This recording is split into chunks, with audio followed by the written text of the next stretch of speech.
Assalamualaikum warahmatullahi wabarakatuh. Ketemu lagi dengan saya Bayu Walulas. Oke, salam olahraga. Jaya.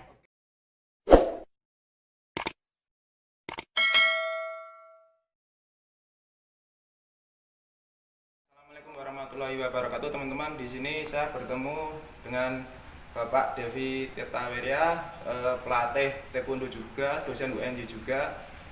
Assalamualaikum Sabom. Selamat siang. Gimana, sehat kabar? Sehat. Alhamdulillah. Sabom, di sini saya ingin bertanya, Sabom, untuk pembebanan atlet di bela diri itu atau di umumnya itu baiknya di usia berapa, Sabom?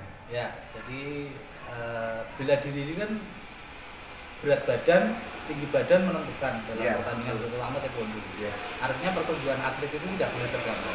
Maka sebenarnya untuk latihan-latihan yang bersifat strength atau kekuatan itu kita harus hati-hati. Maka ketika kita memberikan latihan kekuatan itu sebenarnya antara laki-laki sama perempuan ini berbeda. Berbeda dari segi usia. Kalau kita bisa lihat di bukunya Bali ada Windows of Developmental Opportunity in the Young Athlete untuk perempuan. Itu strength.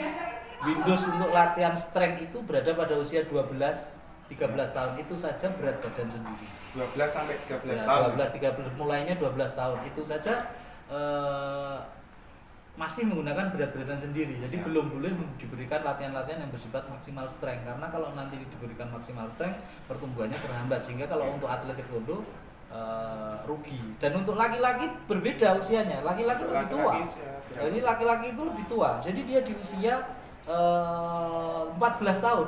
14. Kenapa 14 tahun? Karena laki-laki itu pertumbuhannya bisa sampai usia 21. Kalau perempuan itu kan 18 tahun kan sudah mentok gitu kan. Kalau rata-rata anak perempuan 18 tahun kalau tidak mencapai tinggi yang maksimal ya udah segitu itu. Tetapi kalau laki-laki, beberapa kasus atlet kita itu di usia 20 justru masih meningkat tingginya. Makanya di Windows training ini latihan strength untuk anak laki-laki usia 14 tahun itu baru diperkenalkan latihan-latihan kekuatan dengan berat badan sendiri gitu kan. Sehingga harapannya bahwa anak laki-laki itu juga pertumbuhannya bisa lancar dan tidak terhambat hanya gara-gara diberikan latihan-latihan yang pembebanan terlalu besar. Ya, terus efeknya kalau seumpama di bawah usia itu anak-anak udah dikasih mungkin plyometrik atau pembebanan, itu efeknya ke depannya nanti ya.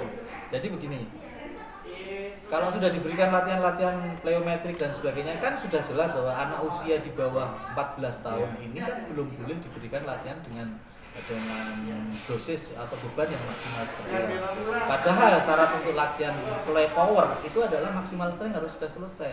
Coba bayangkan kalau seandainya seorang atlet dengan berat 50 kilo lompat ke satu gawang, terus di sebelahnya itu ada timbangan. Ada kemungkinan bahwa berat 50 kilo itu di timbangan akan menunjukkan 100 kilo.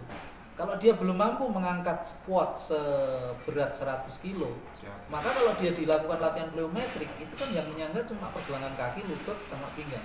Yang sering terjadi atlet-atlet yang usia di bawah itu sering dikasih naik gunung tangga plyometrik, itu biasanya lututnya sudah pada ada pakai deker.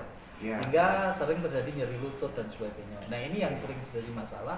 Yang kedua, nanti pertumbuhan tingginya juga bisa terhambat karena bagian-bagian yang masih lunak, tulang-tulang pertumbuhan yang harusnya masih lunak untuk tumbuh panjang itu ketika itu dipres terus, dia terjadi pengapuran, maka bisa terjadi anak itu jadi tingginya berubah. Oke, itu ya teman-teman. Jadi kalau usia dini jangan dikasih intinya pembebanan atau pliometri yang tinggi dan nanti karena efek panjang efek panjang. Nah, saya mau bertanya tentang pengambilan RM di usia, kan berbeda usianya antara cewek sama cowok ya, itu untuk pengambilan RM-nya itu bagaimana sih? Ya, sebenarnya perbedaan di pemberian latihan. Kapan mulai boleh diberikan latihan kekuatan? Kalau cowok kan 14 tahun, kalau cewek kan 12 tahun. Nah, ketika di usia-usia itu kan kita tidak menggunakan beban luar sebenarnya beban berat, tapi kita menggunakan berat badan sendiri. Jadi pengambilan RM bisa aja menggunakan sit up 30 detik, dapatnya berapa? Nanti latihannya diambil berapa persen dari jumlah maksimalnya. Dan itu nanti yang lain juga bisa dilakukan seperti itu. Kalau kita mau mengambil untuk squatnya kalau mau pakai beban, kalau bebannya terlalu tinggi, nanti kalau kita mau ngambil satu repetisi maksimal itu satu kali angkat, satu kali tidak bisa, itu kan terlalu berat buat dia. Ya kan, maka buat aja menggunakan benda-benda yang medicine ball gitu. Terus dia melakukan squat 1 menit berapa kali gitu, nanti diambil totalnya berapa, kemudian dari total itu nanti Anda mulai latihan ini. Sehingga latihannya tidak terlalu berat, nanti disesuaikan dengan latihan yang lain. Yang penting bahwa di usia-usia itu masih menggunakan berat badan tinggi, boleh menggunakan karet, boleh menggunakan media lain, yang penting jangan yang beratnya melebihi sampai 80 kg. Terima kasih Sagem. Oke teman-teman, jangan lupa